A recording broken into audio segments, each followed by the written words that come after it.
സാറേ, എമ്പുരാൻ എന്ന് പറയുന്ന ചിത്രം ഇറങ്ങിയതോടെയാണ് ഹിന്ദു വിരുദ്ധത എത്രത്തോളം ഉണ്ട് എന്ന് മലയാളികളൊക്കെ മനസ്സിലാക്കിയത്. ഇതിന് സമാനമായി 2 വർഷങ്ങൾക്ക് മുമ്പ് പൃഥ്വിരാജ് തന്നെ നായകനായി ഇറങ്ങിയ ഒരു സിനിമയുണ്ട്, തീർപ്പ്. ജനങ്ങളൊന്നും അത് കണ്ടുമില്ല. അന്നും ഈ അയോധ്യയുടെ ഷെയ്ഡ് ആ ചിത്രത്തിൽ ഉണ്ടെന്ന് കേൾക്കുന്നു. സാറിൻ്റെ ശ്രദ്ധയിൽപ്പെട്ടതാണ്. അതിലെ അയോധ്യയുടെ പശ്ചാത്തലം ഇതിലും ഈ ബിംബാത്മകതയാണല്ലോ ഇതിൻ്റെ അകത്തുള്ളത്. അതെ, സിംബൽസ് എന്നുള്ള മട്ടില് അതെ, അതിലെ അയോധ്യയാണുള്ളത്. കാരണം 400 വർഷം പഴക്കമുള്ള ഒരു സ്വത്തിനെ സംബന്ധിച്ച തർക്കം. അത് അതിൽ പൃഥ്വിയുടെ കഥാപാത്രം അബ്ദുള്ള മരക്കാർ. എന്നിട്ട് അദ്ദേഹത്തിന്റെ സുഹൃത്തുക്കളായ ഹിന്ദുക്കള് അദ്ദേഹത്തിനെ പറ്റിക്കുന്നു. ആ പറ്റിക്കുന്ന ഒരു പ്രധാനപ്പെട്ട ഹിന്ദുവിന്റെ പേര് റാം എന്നാണ്, രാമൻ. വേറൊരാള് കല്യാൺ, അത് ഒരു ഉത്തർപ്രദേശ് മുഖ്യമന്ത്രിയായിരുന്ന കല്യാൺ സിംഗ് ആയിരിക്കുമല്ലോ ഉദ്ദേശിച്ചത്. ഈ റാം എന്ന് പറഞ്ഞ ആള് ഈ സ്ഥലം പ്രോപ്പർട്ടി ഏറ്റെടുത്തിട്ട് ഒരു ഫ്രഞ്ച് വനിതയ്ക്ക് വിൽക്കുന്നു. അവിടെ വ്യത്യാസമുണ്ട് അയോധ്യയിൽ നിന്ന്. പക്ഷെ 400 വർഷം പഴക്കം എന്നൊക്കെ പറയുമ്പോൾ കറക്റ്റാണ്. അവസാനം ഈ അബ്ദുള്ള മരക്കാർ എന്ന് പറഞ്ഞ പൃഥ്വിയുടെ കഥാപാത്രം ഈ രാമനെ കൊല്ലുന്നു. ഇതാണ് കഥ. ഇത് 2022 ഓഗസ്റ്റ് 25 ആണ് റിലീസ് ചെയ്തത്. പൊട്ടിപ്പാളീസായിപ്പോയി. ഇതൊരു ചർച്ച പോലും ആയില്ല. വിജയിച്ചിരുന്നെങ്കിൽ ചർച്ചയൊക്കെ വന്നേനെ, അല്ലെങ്കിൽ അതിന് മുമ്പ് ഹൈപ്പ് വേണമായിരുന്നു. അതും അതിനുണ്ടായിരുന്നില്ല.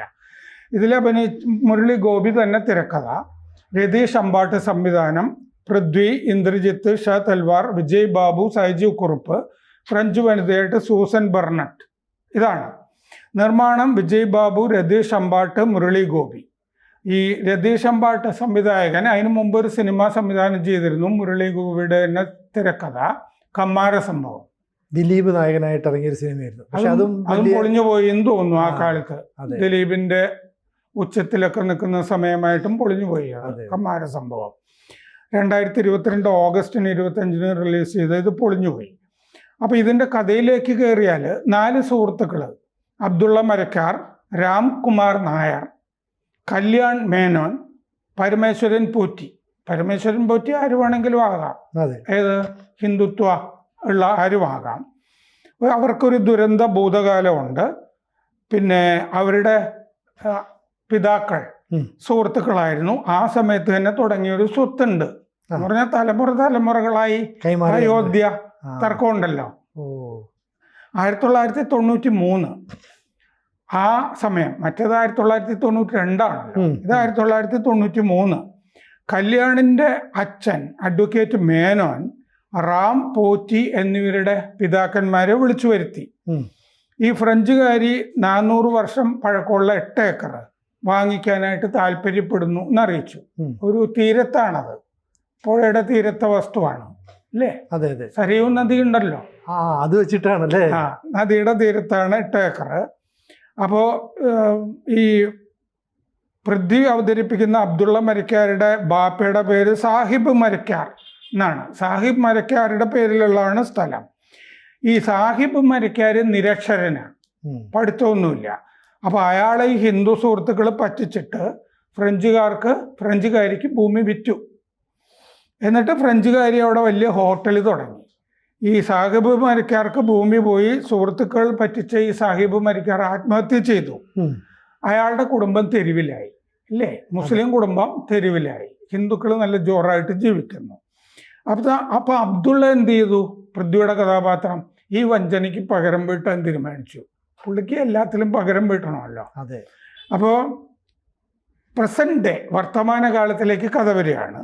ഈ ഹോട്ടല് റാമും ഭാര്യ മൈഥിലിയും കൂടിയാണ് നടത്തുന്നത്. മൈഥിലി എന്ന് പറഞ്ഞാൽ സീതയുടെ പേരാ. രാമനും സീതയും കൂടിയാണ് ഹോട്ടൽ നടത്തുന്നത്.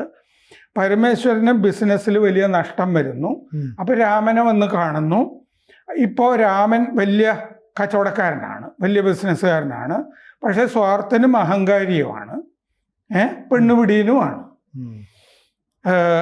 അപ്പോൾ ഈ ഫ്രഞ്ചുകാരിയും രാമനുമായിട്ട് ആണ് ഈ ഹോട്ടൽ നടത്തുന്നത് റാം. പരമേശ്വരന്റെ ഭാര്യ പ്രഭയുമായിട്ട് രാമന് അവിഹിതമുണ്ട്. പരമേശ്വരൻ പോറ്റിയുടെ ഭാര്യ പ്രഭയായിട്ട്. പരമേശ്വരൻ അബ്ദുള്ളയ്ക്ക്, അപ്പോൾ പരമേശ്വരന് ആ അവിഹിതം ഉള്ളതുകൊണ്ട് പരമേശ്വരന് റാമിനോടൊരു വൈരാഗ്യമുണ്ട്. പരമേശ്വരൻ അബ്ദുള്ളയ്ക്ക് ഈ ഹോട്ടലിൽ പ്രവേശിക്കാനുള്ള വഴി ശരിയാക്കി കൊടുക്കുന്നു. അബ്ദുള്ള രാമനുമായി ശീതയുദ്ധത്തിൽ ഏർപ്പെടുന്നു. എന്നിട്ട് രാമൻ ഇപ്പോൾ ഈ കല്യാൺ എന്ന് പറഞ്ഞ ആളിപ്പോൾ DIG-യാണ്. ആ DIG-യെ രാമൻ ഹോട്ടലിലേക്ക് വിളിച്ചു വരുത്തുന്നുണ്ട്.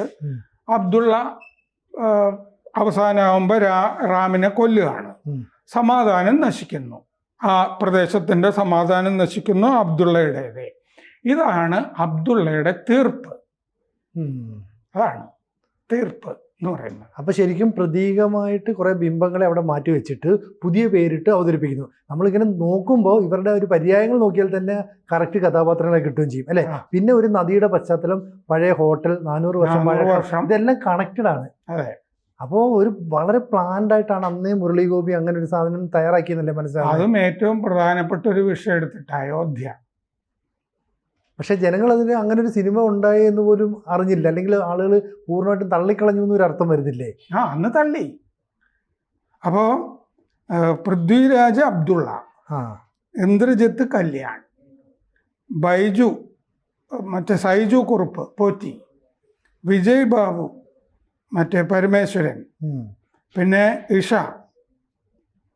മൈഥിലി, ഇഷ തൽവാർ, ഇങ്ങനെയായിരുന്നു സംഭവം. പിന്നെ ഇത് ആളുകൾ കാണാതിരുന്നത് എന്താണെന്ന് വെച്ച് കഴിഞ്ഞാൽ വേറെ ആരും പറയാതെ തന്നെ മാധ്യമങ്ങൾ ഇത് പീറ സിനിമയാണ് എന്നുള്ളത് എഴുതി മുദ്ര കുത്തിയല്ലേ. ആരും ഇതിനെ അനുകൂലിക്കാനുണ്ടായിരുന്നില്ല. ഈ ഫസ്റ്റ് പോസ്റ്റിൽ അന്ന് അന്ന MM വെട്ടിക്കാട് എന്ന് പറഞ്ഞിട്ടൊരു ഈ സിനിമ നിരൂപകയുണ്ടല്ലോ ബോംബെയിലെ, അവരെഴുതിയിരുന്നു റിഡിക്കുലസ്ലി ഫസൈൽ പൊളിറ്റിക്സ് എന്നെഴുതിയിരുന്നു. വലിയ അപമാനകരമായ രാഷ്ട്രീയം തല്ലിപ്പുള്ളിയായിട്ട് കൈകാര്യം ചെയ്തിരിക്കുന്നു എന്ന് പറഞ്ഞു. തീർപ്പു comes perilously close to living up to that joke that some films are made quickly within the limited space of a room or resort and having no content worth speaking about എന്നും അവരെഴുതിയിട്ടുണ്ട്. ഇതൊരു ചെറിയ സ്ഥലത്തെ ഒരു മുറിയിലുമൊക്കെ ഉണ്ടാക്കി പെട്ടെന്ന് ഉണ്ടാക്കി വിടുന്ന സിനിമ, അതിൽ പെടുന്നതാണ്. ഉള്ളടക്കത്തെ പറ്റി പ്രത്യേകിച്ചൊന്നും പറയാനുമില്ല എന്ന് പറഞ്ഞു.